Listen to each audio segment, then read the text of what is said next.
Subscribe now and press the bell icon. Never miss an update. Hello my dear friends, स्वागत है आप सभी का आपके अपने इस YouTube channel class doctor Dharmendra Verma में। मैं हूं आपका दोस्त डॉक्टर धर्मेंद्र। जी हाँ दोस्तों, आज फिर से हम लेकर के आए हैं आप लोगों के लिए हिंदी टेस्ट सीरीज। जी हाँ दोस्तों, बिल्कुल निःशुल्क है।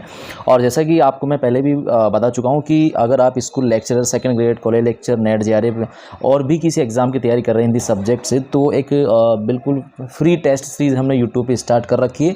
और उसी टेस्ट सीरीज के अंतर्गत आज जो है वो 12वें नंबर की टेस्ट सीरीज हम आपके लिए लेकर के आए हैं। तो जी हाँ दोस्तों, चलिए शुरुआत करते हैं। उससे पहले मेरी आपसे रिक्वेस्ट, अगर आप चैनल पर नए हैं या अभी तक चैनल को सब्सक्राइब नहीं किया तो प्लीज़ दोस्तों चैनल को सब्सक्राइब जरूर कर लीजिएगा, साथ ही बेल आइकन पर भी क्लिक कर लीजिएगा।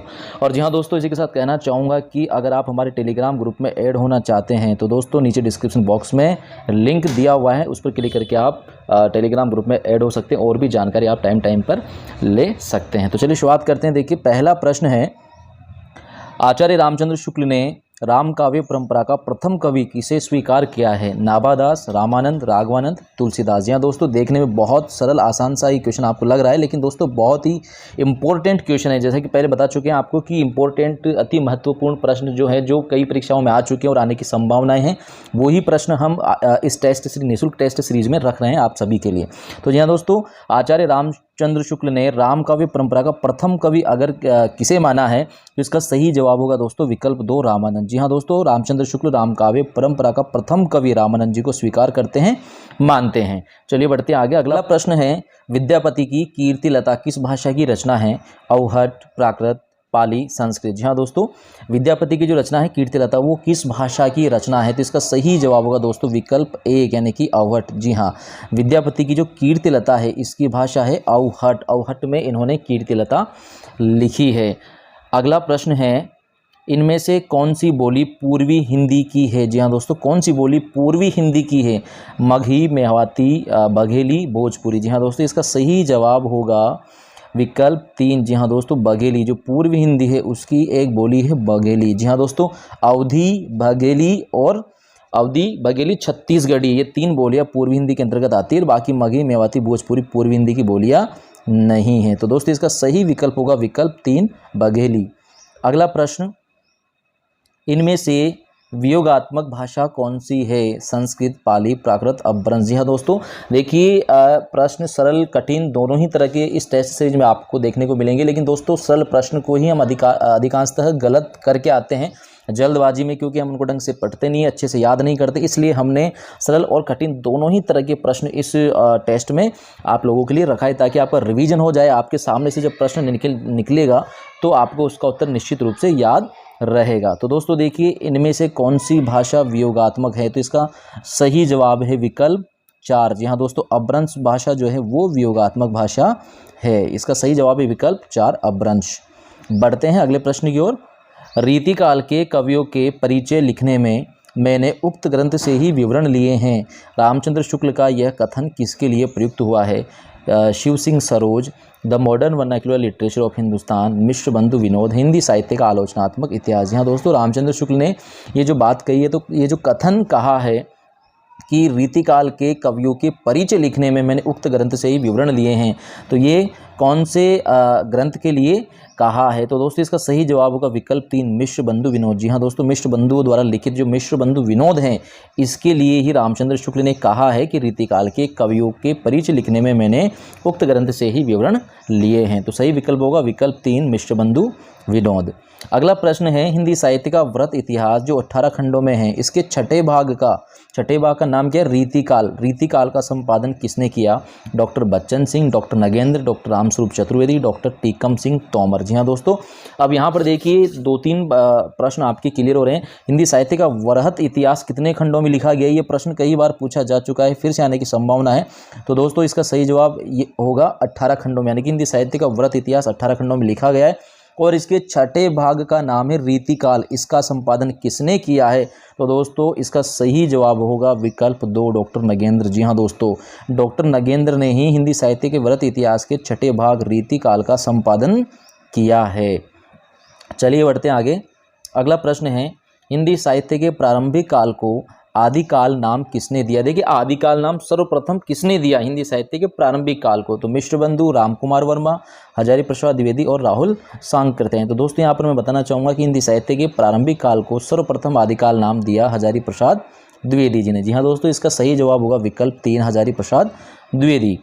अगला प्रश्न है, आदिकाल में चरित काव्य सर्वाधिक किस साहित्य में लिखे गए? जैन साहित्य, रासो साहित्य, नाथ साहित्य, सिद्ध साहित्य। जी हाँ दोस्तों, बहुत ही महत्वपूर्ण प्रश्न है कि आदिकाल में जो चरित काव्य, देखिए दोस्तों यहाँ पर चरित काव्य की बात की जा रही है, सर्वाधिक किस साहित्य में लिखे गए? तो इसका सही जवाब होगा विकल्प 1 जैन साहित्य। जी हाँ दोस्तों, आदिकाल में चरित काव्य सर्वाधिक लिखे गए हैं, तो किस में लिखे गए हैं? जैन साहित्य में लिखे गए हैं। और रासो साहित्य की बात करें तो दोस्तों रासो साहित्य में वीर काव्य लिखा गया है, लेकिन यहाँ पर क्या पूछा जा रहा है? चरित काव्य। तो चरित काव्य सर्वाधिक आदिकाल में जैन साहित्य में ही लिखा गया है। इसका सही जवाब होगा विकल्प 1।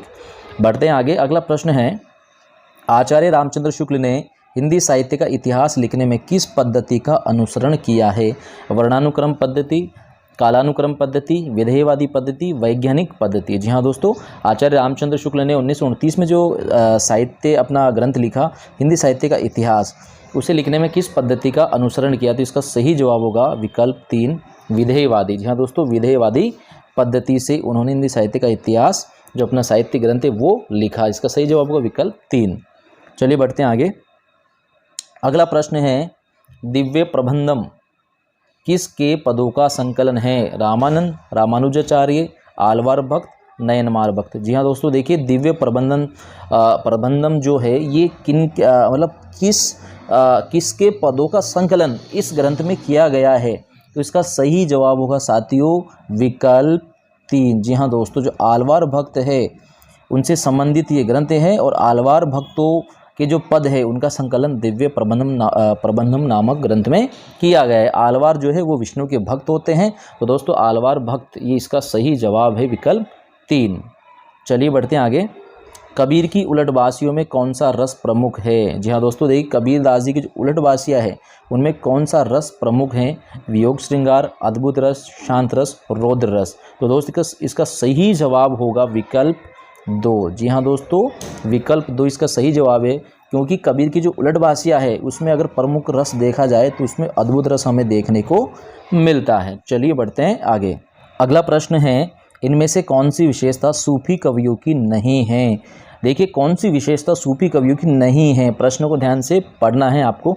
रहस्यवादी भावना, हिंदू संस्कृति का चित्रण, लौकिक प्रेम के माध्यम से अलौकिक प्रेम की प्राप्ति और ब्रज भाषा का प्रयोग। तो दोस्तों यहाँ पर मैं आपको बताना चाहूँगा कि देखिए जो सूफी कवि है, सूफी कवियों की विशेषता रहस्यवादी भावना भी है, हिंदू संस्कृति का चित्रण भी इसमें देखने को मिलता है, साथ ही लौकिक प्रेम के माध्यम से अलौकिक प्रेम की प्राप्ति भी इसमें देखने को मिलती है, लेकिन ब्रज भाषा का प्रयोग सूफी कवियों की विशेषता नहीं है। तो दोस्तों इसका सही जवाब होगा विकल्प 4 यानी कि ब्रज भाषा का प्रयोग। यानी कि सूफी कवियों की कौन सी विशेषता नहीं है? तो इसका सही जवाब होगा विकल्प 4 ब्रज भाषा का प्रयोग, क्योंकि सूफी कवियों ने ब्रज भाषा का प्रयोग नहीं किया है बल्कि अवधी भाषा का प्रयोग ज़्यादा किया है। तो दोस्तों इसका सही जवाब विकल्प 4। बढ़ते हैं आगे।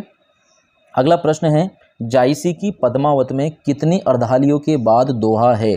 5, 7, 8, 6। दोस्तों बहुत ही महत्वपूर्ण प्रश्न है, ध्यान से समझिएगा कि जो मलिक मोहम्मद जायसी इसकी जो पद्मावत रचना है इसमें कितनी अर्धालियों के बाद दोहा देकर के कड़वक बनाया गया है? तो इसका सही जवाब होगा दोस्तों विकल्प 2। जी हाँ दोस्तों, विकल्प 2 यानी कि 7 अर्धालियों के बाद दोहा देकर के कड़वक छंद बनाया गया है जायसी की पद्मावत में। तो दोस्तों इसका सही जवाब होगा विकल्प 2।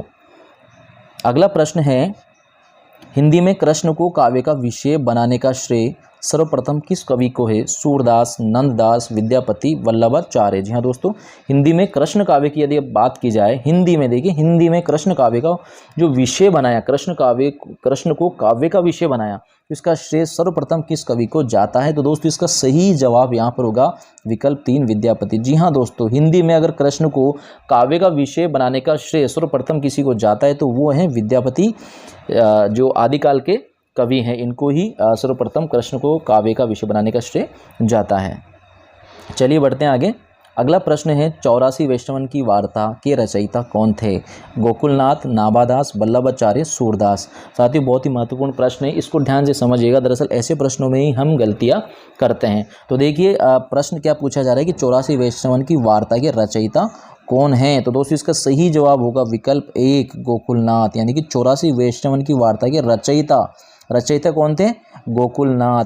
जबकि 84 वैष्णवन की वार्ता में किसके शिष्यों का वर्णन किया गया है? वल्लभाचार्य के शिष्यों का वर्णन किया गया है, लेकिन इसके रचयिता कौन थे? गोकुलनाथ। तो इस तरीके से प्रश्न को ढंग से समझे और उसके बाद ही आप जवाब दें। तो 84 वैष्णवन की वार्ता के रचयिता कौन थे? इस प्रश्न का सही जवाब होगा विकल्प 1 गोकुलनाथ। चलिए बढ़ते हैं आगे। अगला प्रश्न है नंददास ने प्रेमाख्यान काव्य परंपरा के किस ग्रंथ की रचना की है? देखिए दोस्तों, जो नंददास हैं, भक्ति काल के कवि हैं, कृष्ण धारा के कवि हैं, इन्होंने एक प्रेमाख्यान काव्य परंपरा का जो ग्रंथ है वो भी लिखा है, उसकी भी रचना की है। तो वो कौन सा ग्रंथ है प्रेमाख्यान काव्य परंपरा पर जो इन्होंने लिखा है? तो इसका सही जवाब होगा साथियों, देखिए रसमंजरी, रूपमंजरी, अनेकार्थ मंजरी, भौरगीत, 4 इनके यहाँ पर ग्रंथों के नाम दिए गए हैं। तो इसमें सही जवाब होगा दोस्तों विकल्प, जी हाँ दोस्तों, विकल्प 2 यानी कि रूपमंजरी। रूपमंजरी नंददास की रचना है, लेकिन ये प्रेमाख्यान काव्य परंपरा का ग्रंथ है। एकमात्र ग्रंथ नंददास ने प्रेमाख्यान काव्य परंपरा का जो लिखा है वो है रूपमंजरी। तो इसका सही जवाब होगा विकल्प 2। चलिए बढ़ते हैं आगे।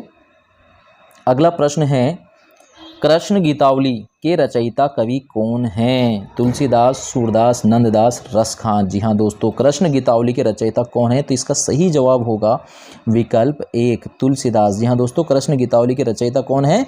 तुलसीदास। लेकिन कृष्ण का नाम यहाँ पर पढ़ करके कई लोग जो हैं सूरदास, नंददास, रसखान इनको मानते हुए गलत ऑप्शन पर टिक कर आते हैं और उनका वो प्रश्न गलत हो जाता है। तो इस प्रकार से आपको प्रश्न को अच्छे से पढ़ना है, समझना है। तो कृष्ण गीतावली के रचयिता कवि कौन है? विकल्प 1 तुलसीदास। चलिए बढ़ते हैं आगे। अगला प्रश्न है सूरदास द्वारा रचित साहित्य लहरी की विषय वस्तु क्या है? नायिका भेद, छंद शास्त्र, पर्याय कोश, रस। जी हाँ दोस्तों, ये बहुत इंपॉर्टेंट प्रश्न है, ध्यान से इसको समझिएगा कि सूरदास द्वारा रचित जो साहित्य लहरी है, जो ग्रंथ साहित्य लहरी इन्होंने लिखा है, इसकी विषय वस्तु क्या है? तो इसका सही जवाब होगा दोस्तों विकल्प 1 नायिका भेद। जी हाँ दोस्तों, सूरदास द्वारा रचित साहित्य लहरी की विषय वस्तु की अगर बात की जाए तो वो है नायिका भेद। नायिका भेद पर लिखा हुआ ग्रंथ है सूरदास का साहित्य लहरी। तो इसका सही जवाब होगा विकल्प 1 नायिका भेद। अगला प्रश्न है केशव कही न जाए का कहिए पंक्ति किस कवि की है? केशव, सूरदास, तुलसीदास, विद्यापति। ये भी बहुत ही महत्वपूर्ण प्रश्न है, कई बार परीक्षाओं में पूछा जा चुका है और फिर से आने की संभावनाएं बनी रहती है। तो दोस्तों इसका सही जवाब होगा विकल्प 3। जी हाँ दोस्तों, ये जो पंक्ति है ये है तुलसीदास जी की। केशव कही न जाए का कहिए, ये पंक्ति तुलसीदास जी द्वारा लिखी गई है। इसका सही जवाब होगा विकल्प 3 तुलसीदास। अगला प्रश्न है तुलसी को मुगल काल का सबसे बड़ा व्यक्ति किसने माना है?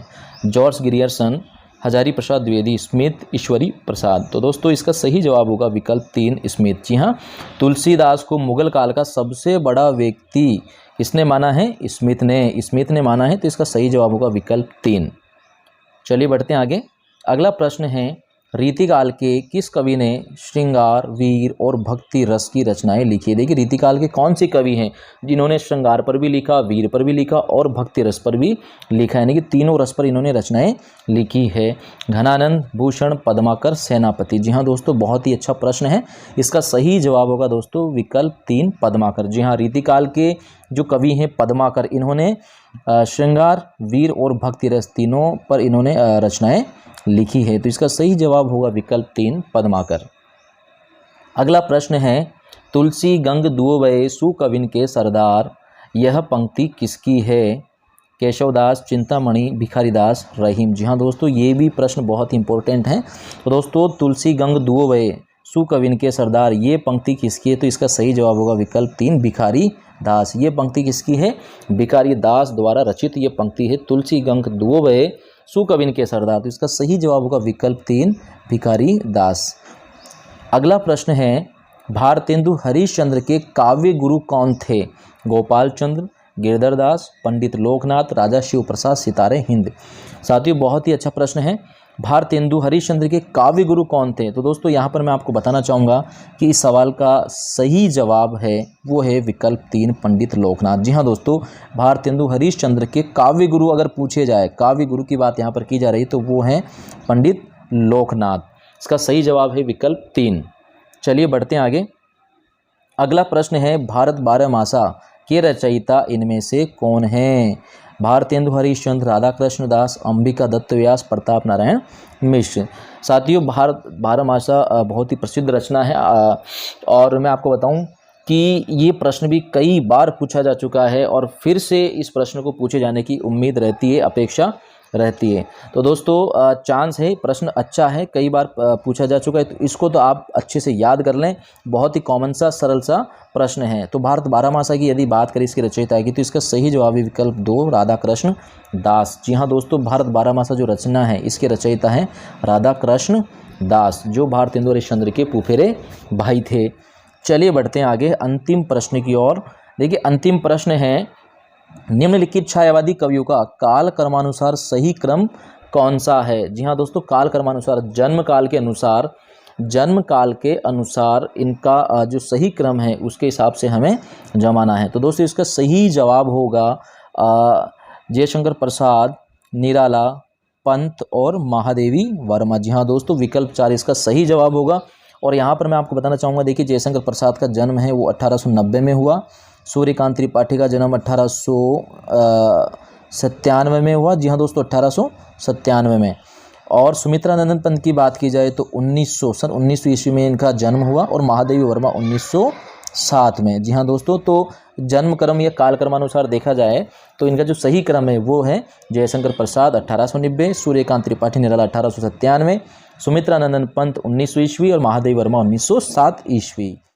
तो जी हाँ दोस्तों, ये था आपके लिए आज का टेस्ट नंबर 12। और इसके पहले के जो 11 टेस्ट हैं 1 से लेके 11, वो भी आपको चैनल पर अवेलेबल हैं, तो मिल जाएंगे, तो उन्हें भी आप ज़रूर देखें अगर आपने नहीं देखा तो। जी हाँ दोस्तों, इसी के साथ कई वीडियोज़ हैं मोटिवेशनल और एजुकेशनल, अगर आप किसी भी एग्ज़ाम की तैयारी कर रहे हैं तो वो भी आपको चैनल पर मिल जाएंगे, उन्हें भी आप ज़रूर देखें। पक्का आपको उससे बहुत फ़ायदा होगा। तो दोस्तों आज के लिए इतना ही काफ़ी। मिलते हैं अगले वीडियो में नई बात और नई टॉपिक के साथ। तब तक के लिए धन्यवाद, शुक्रिया।